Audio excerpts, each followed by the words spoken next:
go. Joining us now, Richard Cross, the host of SportsTalk Mississippi. He's up there in Nashville for SEC Media Days. What's happening there, Richard? Gerard, everything's good. I'm sorry that I think we were supposed to visit a little bit earlier today, and the fact is I was curled up in a ball and I was in mourning. I was convinced that I was going to be the winner of the $1 billion Powerball last night, and I'm calling shenanigans. I mean, come on now. They say the odds of, like 1 in 287 million or something like that. And yet the winning ticket was sold 13 miles from the last big winning ticket out on the West Coast. This whole thing is rigged. And I still would have had a great I would have loved to have had a conversation with you. I would have been pretty loose, though, I think, if I'd been the winner. I'm surprised you'd even be willing to engage in a conversation if you were the winner. I think I'd be out of there, huh? I'd have hung with it for a little while. I love what I do for a living. I hear you. I just wouldn't have there would be very little stress in my life. I would like to think that's the case anyway. Just one less thing to worry about. Yeah, so I hear a lot of chatter in the background there. I think you guys are right in the thick of it. Of course, we talked to your colleague, Brian Haydad, a couple of days ago. What's the latest? Ole Miss is here today. Yeah. You had Mississippi State here, I think, when you guys visited with Haydad on Tuesday. There he is, creeping in. That's about right for him. Creep is a good way to describe it. It's been a fun day. Lane Kiffin has been probably the most engaging coach that we've had over the course of the 4 days at Media Days. He was loose. And the funny thing is, like there are these two different Lane Kiffins, right? There's one-on-one. I did an interview with him this morning, and he was good. But it's like when he gets in that big room and there are a couple of hundred folks out there and the TV cameras are rolling and he knows there's a national TV audience, he turns it on a little bit. And he did that today. He was funny. He was engaging. He took responsibility for the way the season ended last year, or at least took partial responsibility for the way the season ended last year, not having the team focused and playing to the standard, following the Alabama game that they wanted to play to. He took some shots at some people. He talked very, very openly about NIL, name, image, and likeness. From the very beginning of this whole paying players thing, he has called it what it is. He's called it free agency. He's called it, paying players, salaries, salary caps. He's used all these words that other coaches have not been willing to use. They've kind of shied away from that. They've talked around the edges of it. He has attacked it head on, and we'll have a bunch of those comments for our listeners on Sports Talk Mississippi this afternoon. But it was a Lane Kiffin that looked pretty at ease. Well, he's not alone in his sentiments about NIL, though, is he, Richard? I mean, he's certainly not unique in that regard. No, not at all. I think they all believe the same thing, but there aren't a lot of people that are willing to talk about it as openly or as forwardly as he does. One of the things that he said today that I thought really stood out, he said, I have told our players and parents of our players that right now is the best time ever to be a player in college athletics. And he said, this isn't going to last forever. At some point, we're going to get some guardrails, some supervision, some oversight on what can happen in NIL. He said, but if you play your cards right now as a player, you can get 3 paydays. You can get paid coming out of high school if you are a valuable enough recruit. You have a free one-time transfer, and so you can either threaten to transfer and get paid to not leave, or you can actually transfer and get paid by another school. And then if you graduate with eligibility remaining, you can leverage that for one more payday. Yeah. And so you can get new contracts, and it's all about leverage. But then he talked about the other side of it and locker room dynamics, where, you're sitting there and you've got a contract with a collective and you're being paid a certain amount, and then somebody else comes in after you and they get paid more. And he said, you'll have guys that are frustrated or disappointed. And I'll tell them, this is life. It's about leverage and it's about timing. And the new guy had leverage and his timing was better than yours. So, play on the deal that you've got. And if you want more money, then be better. Yeah.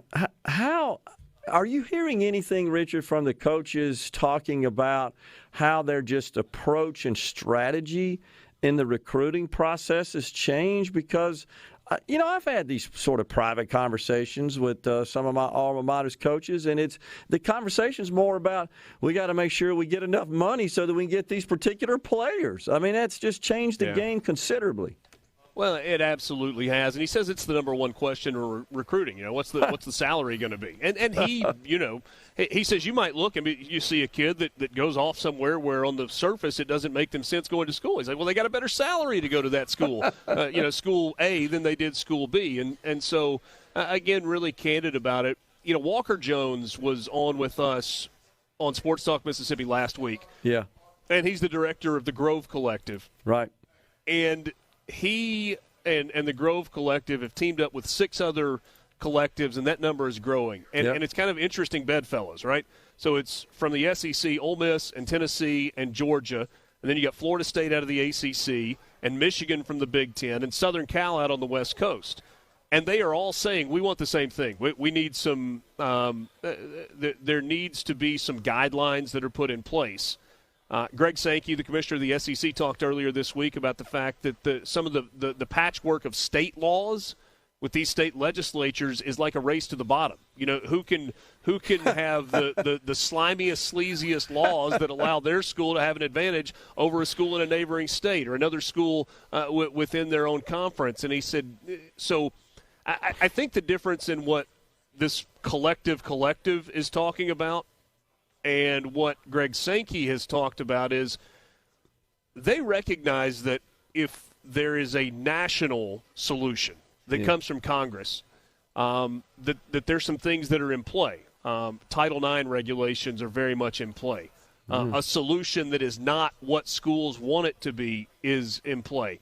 I talked with Greg Sankey yesterday about this because he used the statement that he said this is a nonpartisan issue that needs a nonpartisan solution. And I said, I hear what you're saying on that, but the problem is the people that are going to come up with that solution, if it happens at the congressional level, they're very much partisan. And so I don't know that you're going to end up with a nonpartisan solution.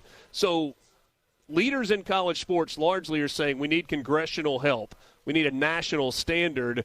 This kind of group of collectives that has come together said, no, we need multiple conferences to agree these are the standards and then come up with a way to enforce those where you've kind of got them across the board.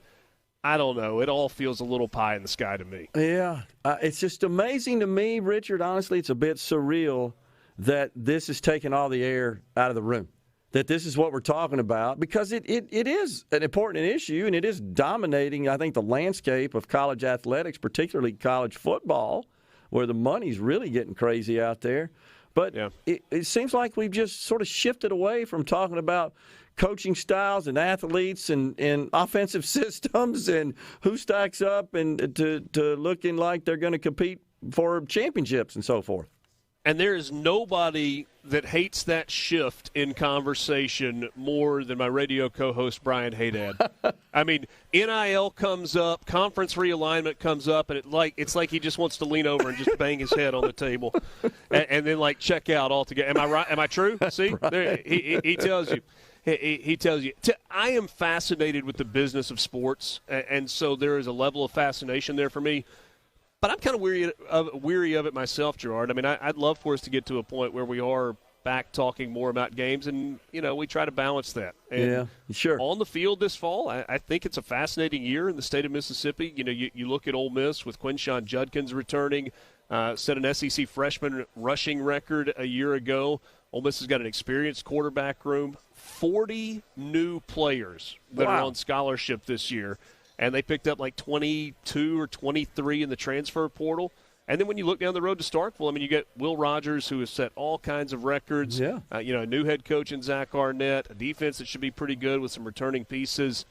And yet when we later today, early tomorrow, get the preseason predicted order of finish, to the chagrin of Mississippi State fans, they're probably going to be picked 6th in the West and likely will finish higher than that. And Ole Miss probably going to be picked 3rd or 4th in the West, and we'll see where they finish. So it is a fun time as we get close. Yeah, and we're getting close, and I guess it all happens on the field, as they say. But right now, no doubt, we're talking a lot about this whole NIL thing and just what was a few years ago a very brazen and highly punishing infraction. It's now the word of the day.